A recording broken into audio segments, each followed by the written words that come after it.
Hi hello everyone, welcome back to our channel Tanya to guide. ఈరోజు ఈ video ఏపీకి సంబంధించిన ఎడ్సెట్ రిజల్ట్స్ డిక్లేర్ అయినాయి. సో ఎడ్సెట్ తెలంగాణలోనైనా ఏపీలోనైనా కూడా మనకి 2 years బీఎడ్ కోర్సు చేయడం కోసం అనమాట. టీచింగ్ రిలేటెడ్ ఎవరైతే 6th నుండి 10th వరకు, యాక్చువల్గా అయితే 8th, సో బట్ 10th వరకు కూడా టీచ్ చేస్తారు బీఎడ్ కనుక ఉంటే.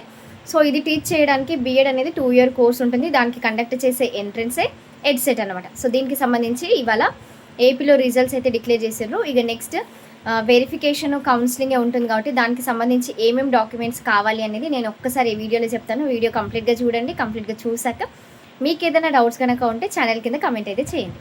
So let's get started. So first of all BEd entrance రాసాక మీ బీఎడ్కి సంబంధించిన హాల్ టికెట్ అండ్ మీ బీఎడ్కి సంబంధించిన ర్యాంక్ అడ్వాన్స్ రిజల్ట్స్ డిక్లేర్ అయిపోయాక ఆ తర్వాత మీరు ఆన్లైన్లో సెల్ఫ్ రిపోర్టింగ్ చేసి కొంత అమౌంట్ పే చేసింది ఉంటుంది కదా, సెల్ఫ్ రిపోర్టింగ్ చేస్తేనే అలాట్మెంట్ ఆర్డర్ డౌన్లోడ్ అవుతుంది.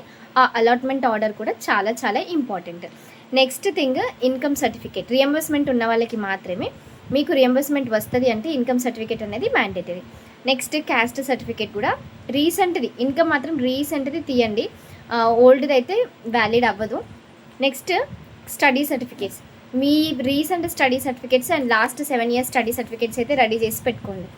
అండ్ అలాగే డిగ్రీకి సంబంధించిన టీసీ. అదేంటి, బీఎడ్ కూడా ఒక డిగ్రీయే కదా, మళ్ళీ మాకు డిగ్రీ టీసీ ఏంటి అంటే, కొంతమంది పీజీస్ చేసిన వాళ్ళు కూడా మళ్ళీ బీఎడ్ చేయడానికి ఇష్టపడతారనమాట. సో వాళ్ళకి చెప్తున్నాను, లేదు మీరు నార్మల్ డిగ్రీ కంప్లీట్ చేసినా కూడా, అంటే బీఎడ్ చేయాలంటే బేసిక్గా క్వాలిఫికేషన్ ఏంటి, డిగ్రీ కంప్లీట్ చేసి ఉండాలి.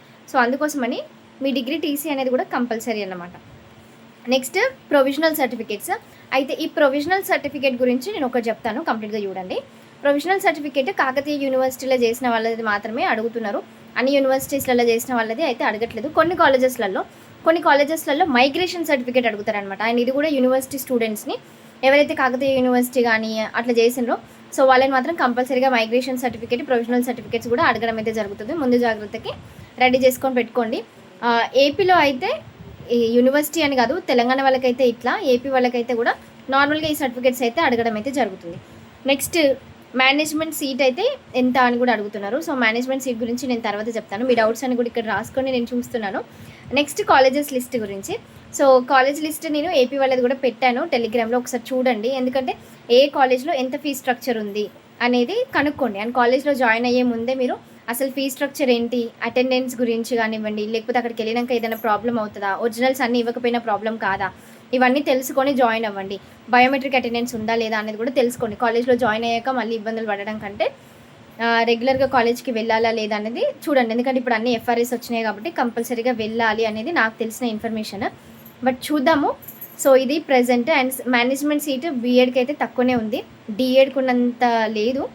సో కొంచెం తక్కువనే ఉంటుంది. మీరు కాలేజ్ వాళ్ళతో మాట్లాడుకోండి, మీరు మంచి ర్యాంక్ వచ్చి. But better go with counselling ద్వారా వెళ్ళిండ్రంటే మీకు మంచి బెస్ట్.